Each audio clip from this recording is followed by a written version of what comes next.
Octavo episodio. La época de la fragmentación.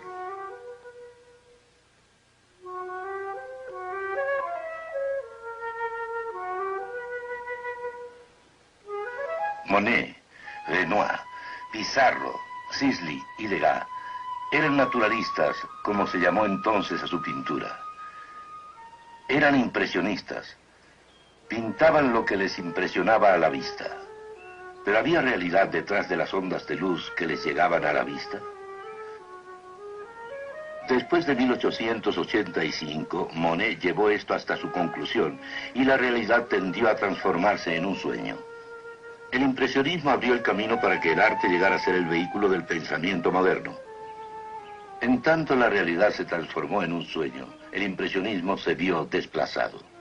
Estos hombres, Cézanne, Van Gogh, Gauguin, Seurat, todos los grandes postimpresionistas sintieron el problema, la falta de significado.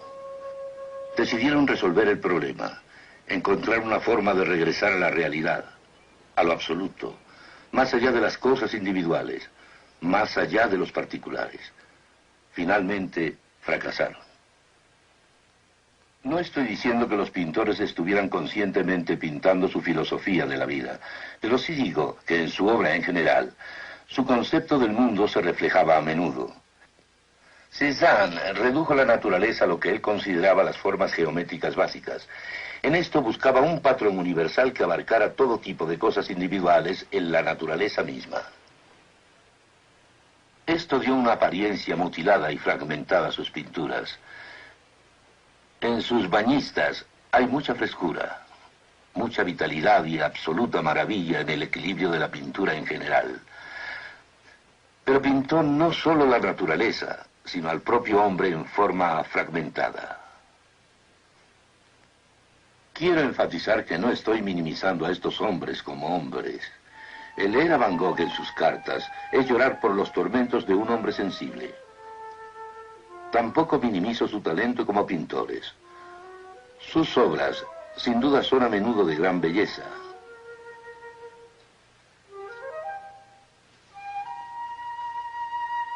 Pero su arte sí llegó a ser el vehículo del concepto que tenía el hombre moderno sobre la verdad quebrantada en la vida.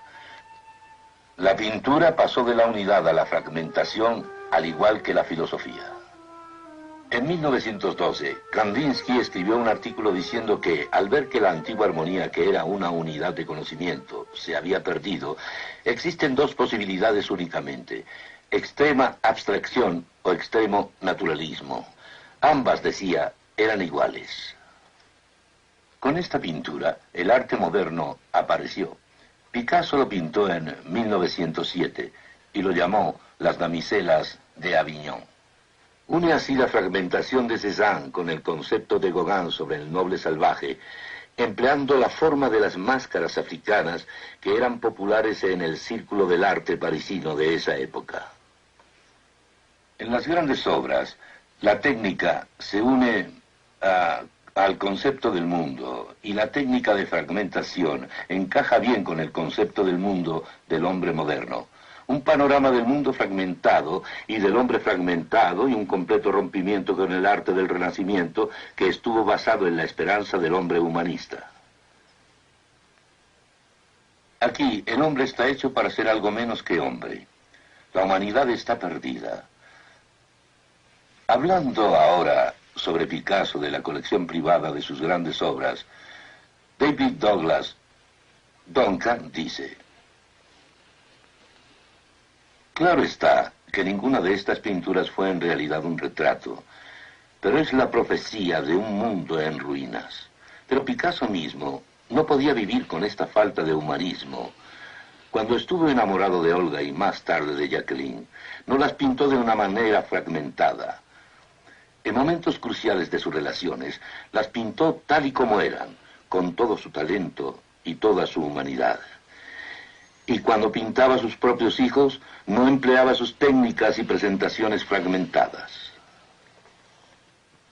Deseo que entiendan que no estoy diciendo que la ternura y la humanidad jamás estén presentes en el arte moderno, Pero en tanto las técnicas del arte moderno avanzaron, la humanidad se fragmentaba cada vez más.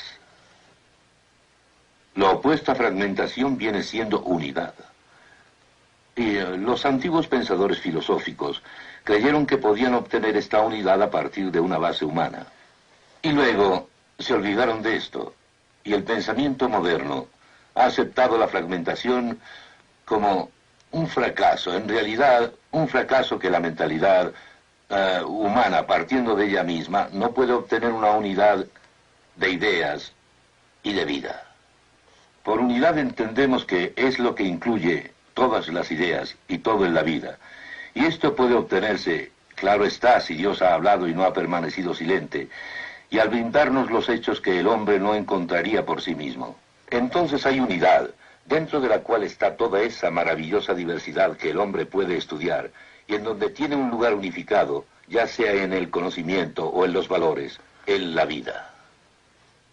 Fue el dadaísmo el que llevó el concepto de que todo es una cuestión de azar, a su lógica conclusión de la absurdidad última de todo, incluyendo la humanidad. De Marcel Duchamp, el desnudo descendiendo por la escalera. Duchamp quizá entendió con más claridad y con conocimiento lo absurdo de todas las cosas, incluyendo al hombre, en base al concepto del mundo del hombre moderno. Él llevó la fragmentación aún más lejos. El ser humano desapareció por completo. Él creía que lo absurdo de todas las cosas incluía lo absurdo del arte en sí. Este es un ejemplo de sus obras. Tomaba cualquier objeto a la mano y simplemente lo filmaba. Los filósofos, a partir de Rousseau, Kant, Hegel y Kierkegaard en adelante, han olvidado la esperanza de una unidad de vida y de conocimiento y han pasado a un concepto fragmentado de la realidad. Luego, los pintores pintaron de esa manera. Sin embargo, los artistas, siendo hombres sensibles, rápidamente llegaron a entender cuál iba a ser el final de este concepto, y este era que todas las cosas son absurdas.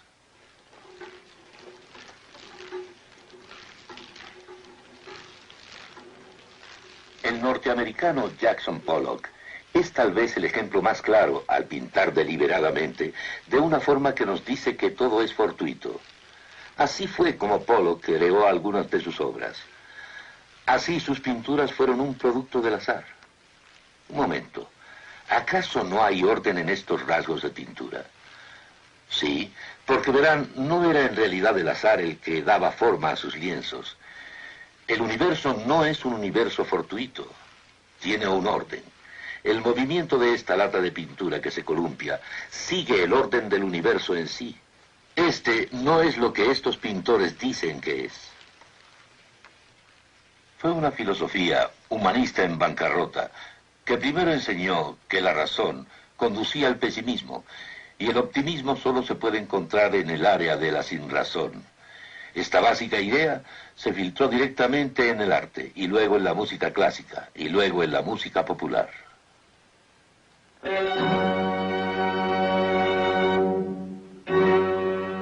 Empezó con los últimos cuartetos de Beethoven.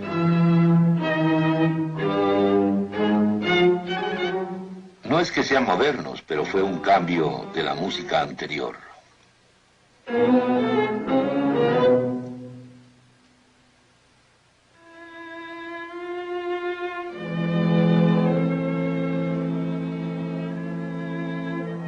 En Francia, Claude Debussy abrió el camino para la música moderna.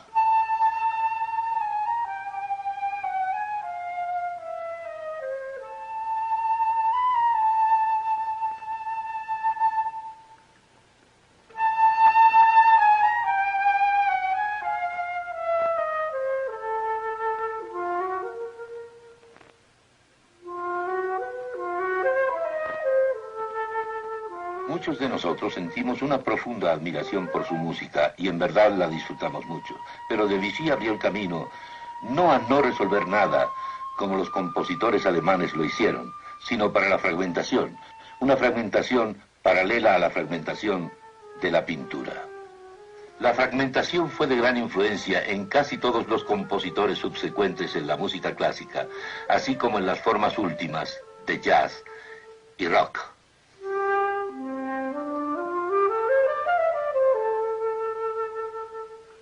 En Alemania, después de Beethoven y sus cuartetos, vinieron Wagner y Mahler. Luego Schoenberg con su escala de 12 tonos.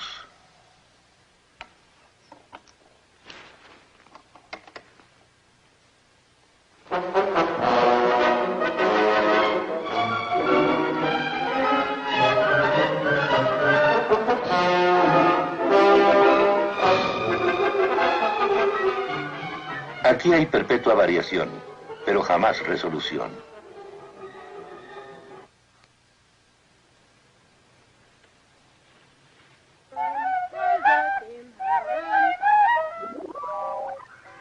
Este es Karlheinz Stockhausen.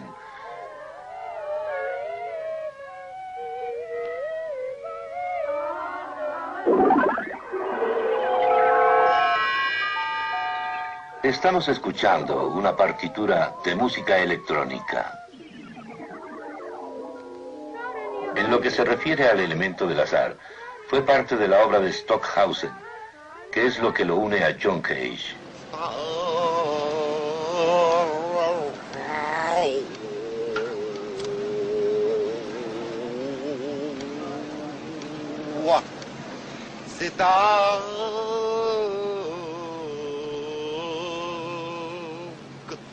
Cage pensaba que el universo era un universo aleatorio. Para expresar esto produjo música al azar.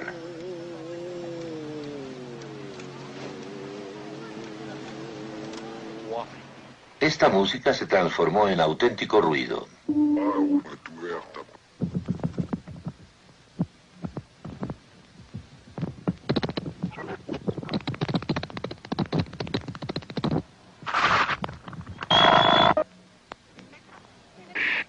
Significativamente, intituló a esta composición Música para Marcel Duchamp.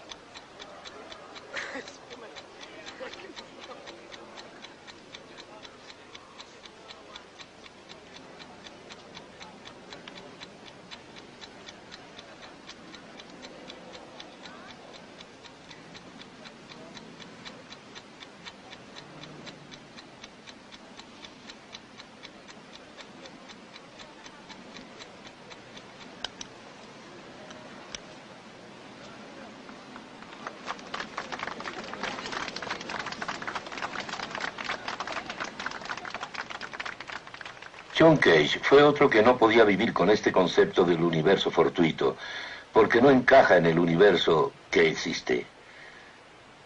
Cage era un experto en el conocimiento de hongos. Él mismo dijo: llegué a estar consciente de que si acercaba los hongos al espíritu de mi operación aleatoria, yo moriría pronto.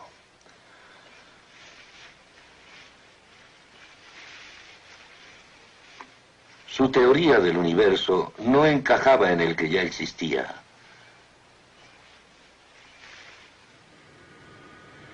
¿Por qué el aeroplano está cuidadosamente hecho y ordenado y lo que Cage produjo es puro ruido?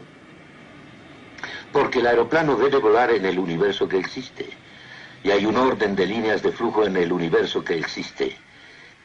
Y por tanto el universo no es lo que Pollock en su pintura y Cage en su música dijeron que era.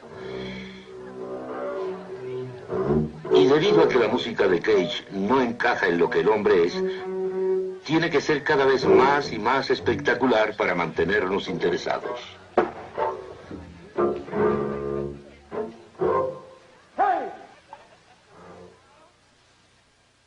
Qué contraste con Bach, que tuvo mucha diversidad y además gran resolución.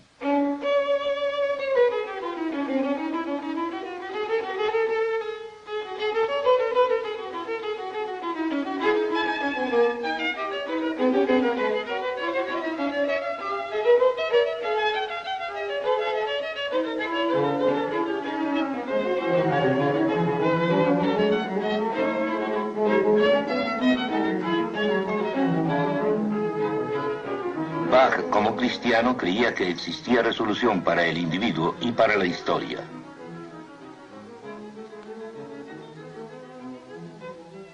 En tanto la música que aportó la doctrina bíblica de la Reforma fue influenciada por aquel concepto del mundo, así el concepto del hombre moderno da forma a la música moderna.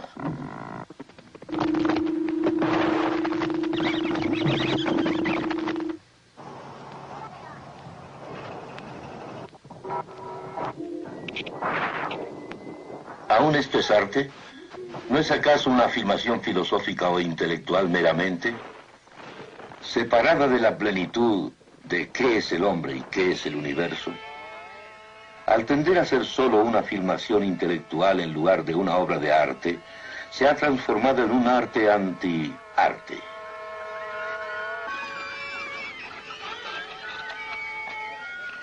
Después de la filosofía, el arte y la música, la poesía, la novela y el drama llegaron a ser el vehículo de estas ideas. En el mundo de habla inglesa, The Wasteland, El Páramo, de T.S. Eliot, se presentó primero. Le prince d'Aquitaine la tour abolique. These fragments I have shored against my ruin. Why then I'll fit you. Hieronymo's mad again. Data, Dayadvam, Damyata. Shanti, Shanti, Shanti. Como ven, adapta un mensaje fragmentado a una forma fragmentada de poesía. En cuanto Picasso abrió el camino para un concepto fragmentado de vida en las damiselas de Aviñón, también la moderna poesía fragmentada en el mundo de habla inglesa comenzó con El Páramo de Eliot. Luego, Eliot se convirtió en cristiano y su forma de escribir varió de la de El Páramo. Más y más, la filosofía se expresaba no como enunciados formales de filosofía como tales, sino más bien en la novela y otras formas de arte. Sartre escribió Náusea, Camus, El extranjero y La peste, y Simone de Beauvoir, L'invité, la invitada.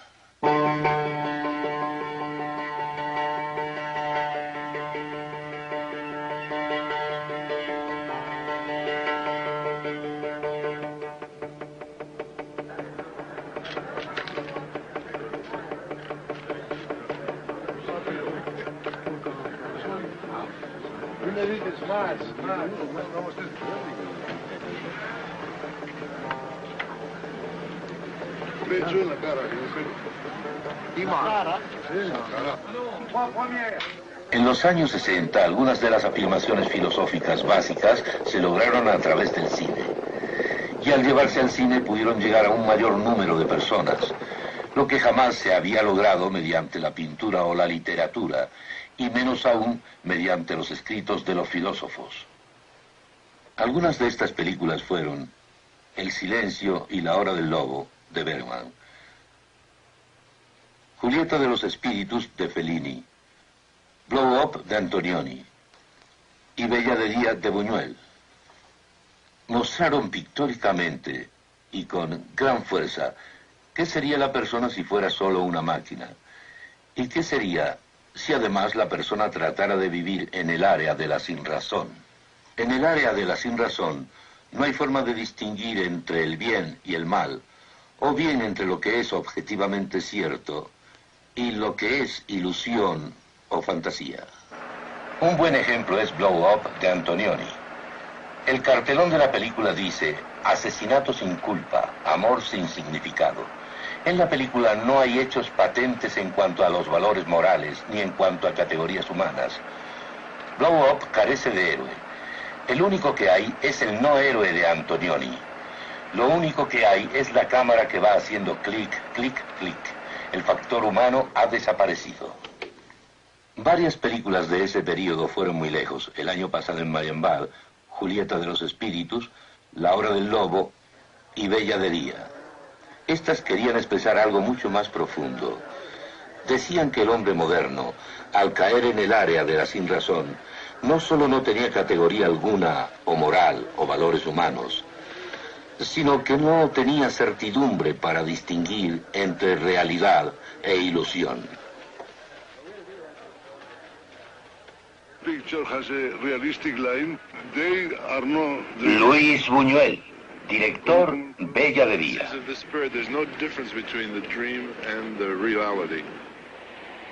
Federico Fellini, director de Satiricón.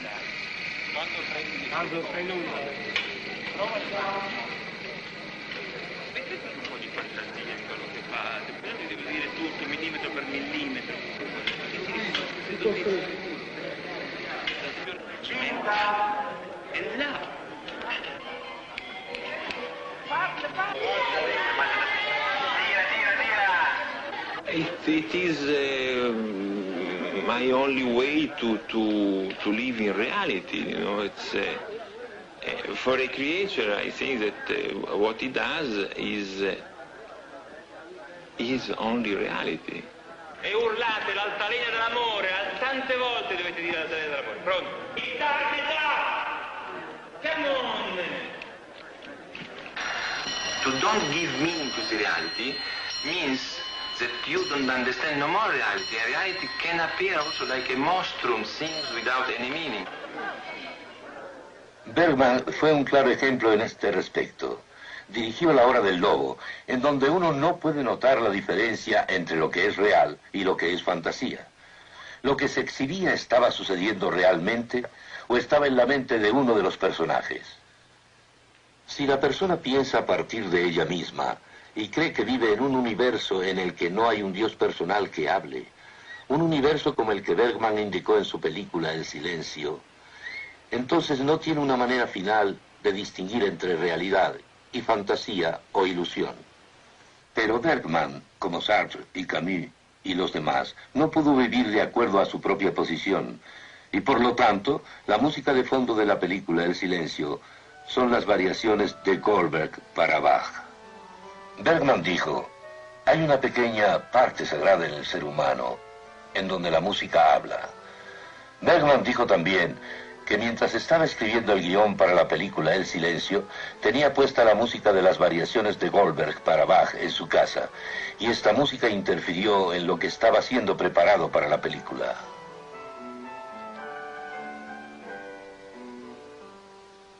El cristiano sabe que la música habla, sabe que el hombre no es un producto del azar.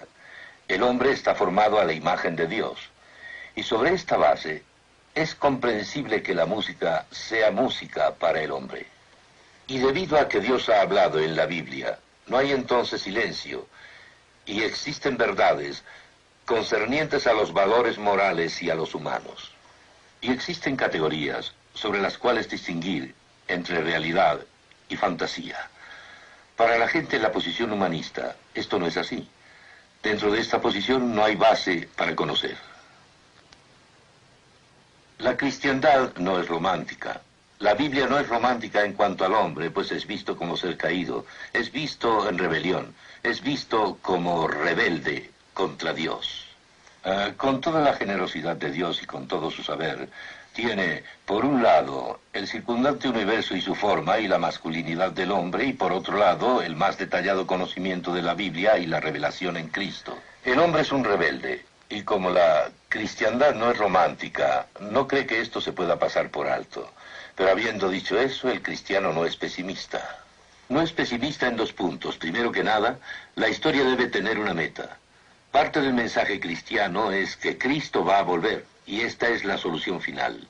Pero cada cristiano que en realidad entienda las Escrituras, al igual que cada generación, está esperando, luchando y tratando de hacer todo lo que puede, no solo para que los individuos se conviertan en cristianos, sino para que la cultura sea afectada por estos individuos cristianos.